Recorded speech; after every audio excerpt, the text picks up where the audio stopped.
எல்லாருக்கும் வணக்கம். இன்னைக்கு மகளிர் தினம்.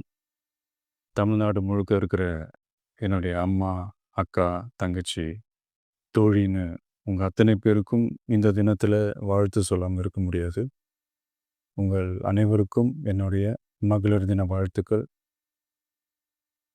சந்தோஷம் தானே! பாதுகாப்பா இருந்தா தானே சந்தோஷத்த உணர முடியும். அப்படி எந்த பாதுகாப்பும் இல்லாதப்போ, இன்செக்யூரிட்டியா இருக்கிறப்போ, எந்த சந்தோஷமும் இருக்காது தானே! அப்படின்னு நீங்க நினைக்கிறது எனக்கு புரியுது. என்ன செய்ய? நீங்க, நாம எல்லாருமா சேர்ந்து தான் இந்த திமுக கவர்மெண்ட்டை தேர்ந்தெடுத்தோம்.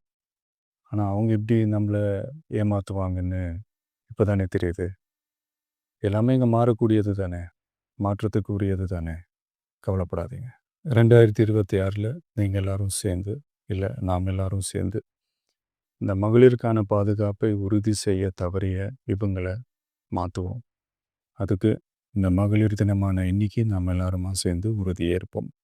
ஒண்ணு மட்டும் சொல்றேன், எல்லா சூழ்நிலையிலும் உங்களுடைய ஒரு மகனா, அண்ணனா, தம்பியா, தோழனா உங்களோட நான் நிப்பேன். நன்றி, வணக்கம்.